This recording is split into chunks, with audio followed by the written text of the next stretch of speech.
다시 말씀 보시겠습니다. 오늘 주신 하나님의 말씀은 민수기 14장 1절부터 10절까지의 말씀입니다.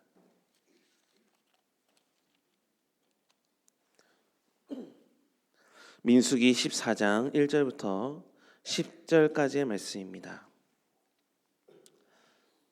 구약 217페이지에 있습니다. 민수기 14장 1절부터 10절까지 우리 한 목소리로 합독하겠습니다. 온 회중이 소리를 높여 부르짖으며 백성이 밤새도록 통곡하였더라. 이스라엘 자손이 다 모세와 아론을 원망하며 온 회중이 그들에게 이르되 우리가 애굽 땅에서 죽었거나 이 광야에서 죽었으면 좋았을 것을 어찌하여 여호와가 우리를 그 땅으로 인도하여 칼에 쓰러지게 하려 하는가. 우리 처자가 사로잡히리니 애굽으로 돌아가는 것이 낫지 아니하랴. 이에 서로 말하되 우리가 한 지휘관을 세우고 애굽으로 돌아가자 하매 모세와 아론이 이스라엘 자손의 온 회중 앞에서 엎드린지라. 그 땅을 청탐한 자 중 눈의 아들 여호수아와 여분네의 아들 갈렙이 자기들의 옷을 찢고 이스라엘 자손의 온 회중에게 말하여 이르되 우리가 두루다니며 청탐한 땅은 심히 아름다운 땅이라. 여호와께서 우리를 기뻐하시면 우리를 그 땅으로 인도하여 들이시고 그 땅을 우리에게 주시리라. 이는 과연 젖과 꿀이 흐르는 땅이니라. 다만 여호와를 거역하지는 말라. 또 그 땅 백성을 두려워하지 말라. 그들은 우리의 먹이라. 그들의 보호자는 그들에게서 떠났고 여호와는 우리와 함께 하시느니라. 그들을 두려워하지 말라 하나 온 회중이 그들을 돌로 치려 하는데 그때 여호와의 영광이 회막에서 이스라엘 모든 자손에게 나타나시니라. 아멘. 참으로 감사하게도 하나님은 우리 인생에 먼저 찾아와 주셨고 우리의 믿음을 붙들어 주셨고 구원을 선물로 허락하여 주셔서 우리의 남은 인생을 그리스도인으로 살아가게 하셨습니다. 여러분은 예수를 믿고 구원을 받았다라는 것이 여러분이 경험한 인생 중 가장 큰 축복이다. 이것을 믿으십니까? 우리는 하나님에 의한 하나님을 위한 삶으로 살아가는 인생으로 변화되었습니다. 그리고 그런 우리의 믿음을 하나님은 의로 여겨주시며 하나님께서 책임져 주시는 인생으로 복을 받는 삶을 살게 되었습니다. 그러나 인생의 여정 가운데 여전히 힘들고 어려우면서도 반드시 이겨내야만 하는 일이 있는데요.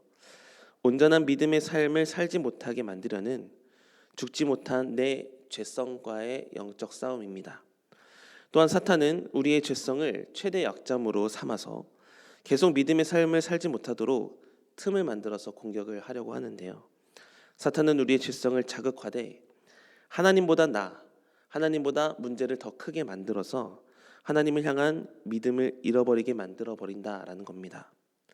그런데 만약 사탄이 공격하는 그 모든 행위가 굉장히 무섭다든지 하나님과 멀어지게 만들기 위해서 술수를 만들어내듯이 공격을 한다면 오히려 우리는 그러한 사탄의 공격을 쉽게 피하거나 막아내기 쉬울 겁니다. 보여지는 것이 사탄의 공격이다라는 것을 분별할 수 있을 것이고 그렇게 분별된 것들은 주님의 이름으로 물리칠 수 있기 때문입니다. 그러나 문제는 사탄이 그렇게 쉽게 우리를 공격하지는 않는다는 거예요. 오히려 우리로 눈에 보여지는 문제가 하나님보다 더 크다고 유혹을 하게 만들며 그래서 눈에 보이지 않는 하나님을 더 작게 보도록 미혹을 하여서 사람 스스로가 하나님으로부터 멀어지게끔 만들어버린다라는 거죠. 그러므로 오늘 새벽에 다시 한번 우리의 믿음을 점검하길 원하는데요. 하나님의 전능하심을 머리로만 알고 삶에서 믿음으로 확신하며 살지 못한다면 내 안에 자리 잡은 죄성은 나중에 우리의 믿음을 지배하기 시작하는데 다양한 유혹으로 찾아오는 사탄의 계략, 눈에 보이는 것을 더 크게 만들고 불평과 불만의 시선으로 삶을 바라보게 만들며 심지어는 하나님의 전능하심에 대해서 의심하고 불신하게 될 수밖에 없습니다. 이러한 죄성이 우리 안에 있다. 이것을 기억하며 그 죄성을 십자가 앞에 날마다 내려놓고 날마다 믿음만을 붙들며 살아가시는 여러분의 인생이 되기를 간절히 소망합니다. 오늘 본문의 말씀은 가데스 바네아에서 10명의 정탐꾼들이 가나안 땅을 정탐하고 온 후에 백성들 앞에서 그 가나안 땅의 모습을 보고하는 장면입니다. 가나안 정탐꾼들의 보고를 받은 후에 이스라엘 백성들의 모습을 성경은 이렇게 기록하고 있습니다. 결론적으로 보면 온 회중들은 12명의 정탐꾼의 보고를 듣고서 이렇게 반응을 했다는 건데요. 오늘 본문 1절의 말씀입니다. 온 회중이 소리를 높여 부르짖으며 백성이 밤새도록 통곡하였더라.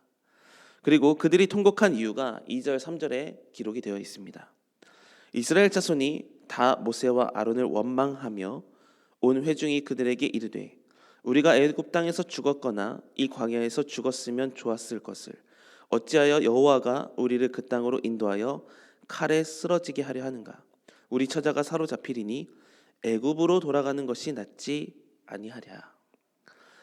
이스라엘 백성들은 두 가지의 보고를 분명 들었습니다. 한 부류는 10명의 정탐꾼의 보고였는데 그들의 보고는 비관적이었습니다. 그리고 다른 한 부류는 2명의 보고였는데 바로 여호수아와 갈렙의 보고였죠. 그들의 보고는 긍정적이다라기보다는 믿음적이었습니다. 가나안 주민들이 물론 크고 강하지만 이미 하나님께서 우리에게 내어주신 사람들이기 때문에 하나님에 의해서 그들은 먹이다 이렇게 외쳤죠. 그러나 문제는 이스라엘 백성들이 믿음적이지 못했다는 겁니다. 10명의 정탐꾼의 비관적인 보고를 2명의 보고보다 더 크게 들었다라는 것인데요. 눈에 보여지는 가나안 땅의 모습을 더 크게 보고 이스라엘 안에서 역사하시는 하나님을 더 작게 보았다라는 겁니다. 사실 가나안은 그들이 본 것처럼 젖과 꿀이 흐르는 땅이었기 때문에 풍요로움 속에서 크고 놀라운 것들을 볼 수밖에 없는 환경이었습니다. 다른 말로 말하면 하나님이 우리에게 주신 땅이 이렇게 아름답고도 귀한데 그리고 하나님이 만약 척박하고 메마른 땅으로 우리를 인도하실 게 아니라 풍요로운 가나안 땅으로 인도하시는 것 아니겠습니까? 그렇다면 그렇게 풍요롭게 보이는 것들이 무섭고 크고 거대할 수 있죠. 그러나 그것을 주실 하나님을 기대하며 그 하나님께 기대면 마침내 가나안의 모든 풍요를 이스라엘 백성들에게 주실 것인데 문제는 그들을 풍요로 인도하시는 하나님의 전능하심보다 지금 당장 눈에 보여지는 문제를 더 크게 보았다라는 겁니다. 실제로 가나안인들의 삶을 살아보니 지금의 내 삶보다 더 좋고 더 멋지고 더 강해 보이는 그런 모습에 되려 나의 모습은 초라하다고 보이는 비교의식, 또 남들이 더 강해 보인다는 의식 속에서 자리 잡는 위축과 의기소침, 이러한 비관적인 자아가 어디까지 나아가면 우리의 삶은 되려 형편없어 보이니 내가 믿는 하나님 역시도 형편없는 하나님이라고 생각하는 그 믿음 없음이 문제가 하나님보다 더 크다고 여겨지는 죄성, 그것이 더 크게 작용하여서 하나님을 향한 불신에 이르게 되었다라는 겁니다. 그래서 4절에서 그들이 이렇게 얘기하는 겁니다. 이에 서로 말하되 우리가 한 지휘관을 세우고 애굽으로 돌아가자. 여기까지 인도하신 에베네셀 하나님을 눈에 보여지는 상황이 좋지 않다는 이유로 잊어버리고 낮게 취급하는 모습, 그리고 이러한 불평 불만의 대가가 어떻게 되었는가? 하나님은 진노하셔서 정탐꾼의 40일을 1년씩 셈하셔서 40년을 광야에서 살아가야만 하는 하나님의 징계를 받게 되었다라는 겁니다. 그러나 오늘 본문 6절부터 8절의 말씀을 한번 보십시오. 그 땅을 정탐한 자 중 눈의 아들 여호수아와 여분네의 아들 갈렙이 자기들의 옷을 찢고 이스라엘 자손의 온 회중에게 말하여 이르되 우리가 두루 다니며 정탐한 땅은 심히 아름다운 땅이라. 여호와께서 우리를 기뻐하시면 우리를 그 땅으로 인도하여 들이시고 그 땅을 우리에게 주시리라. 이는 과연 젖과 꿀이 흐르는 땅이니라. 2명의 정탐꾼이었던 여호수아와 갈렙은 하나님을 문제보다 더 크게 보는 믿음이 있었다라는 겁니다. 물론 눈에 보여지는 것이 버거울 만큼 커 보이는 것은 사실이었습니다. 그러나 하나님이 우리에게 가나안 땅을 주신다라고 약속하셨는데 하나님의 약속을 믿는 믿음의 시선으로 가나안 땅을 바라보니 가나안 땅은 정복하지 못할 두려움의 땅이 아니라 반드시 정복할 수 있는 땅이며 젖과 꿀이 흐르는 아름다운 땅이다라고 고백을 하고 있는 겁니다. 이렇게 믿음이 죄성을 극복할 때 우리는 은혜를 은혜로 여길 수 있으며 세상이 결코 쉬운 곳은 아니지만 믿음으로 세상을 이기신 주님의 능력으로 우리 역시도 세상을 정복하는 믿음의 인생이 되게 될 수 있다라는 겁니다.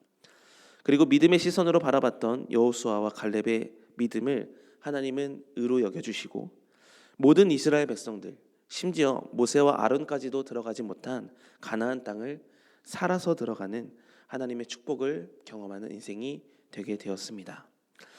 사랑하는 성도 여러분, 여러분은 죄성과 믿음 어느 것에 더 마음이 굳건하게 서 있다라고 생각하십니까?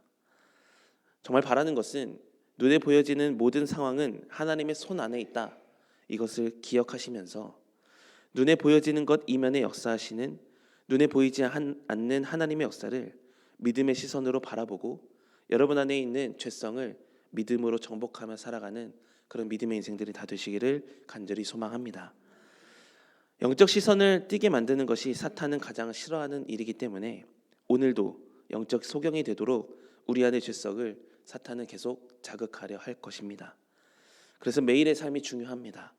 매일 믿음의 시선을 가지고 삶을 바라보고 매일 믿음의 기준을 가지고 삶을 살아내려는 훈련이 없다면 결정적일 때 우리는 믿음보다 죄성을 선택할 수밖에 없다. 이런 연약함이 우리 안에 있음을 기억하면서 매일매일 믿음으로 살아내시는 여러분의 삶이 되시길 바랍니다.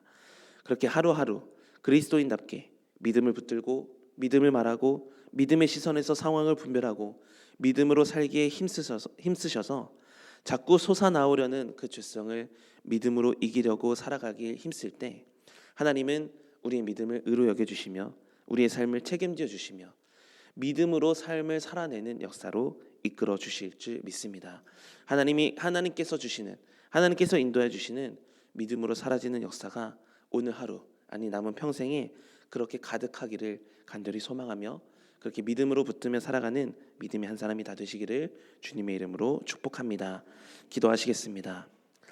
하나님, 내 속에는 내가 너무나 많아서 믿음으로 사는 것이 아니라 죄성으로 살아가려고 할 때가 너무 많음을 오늘 고백합니다.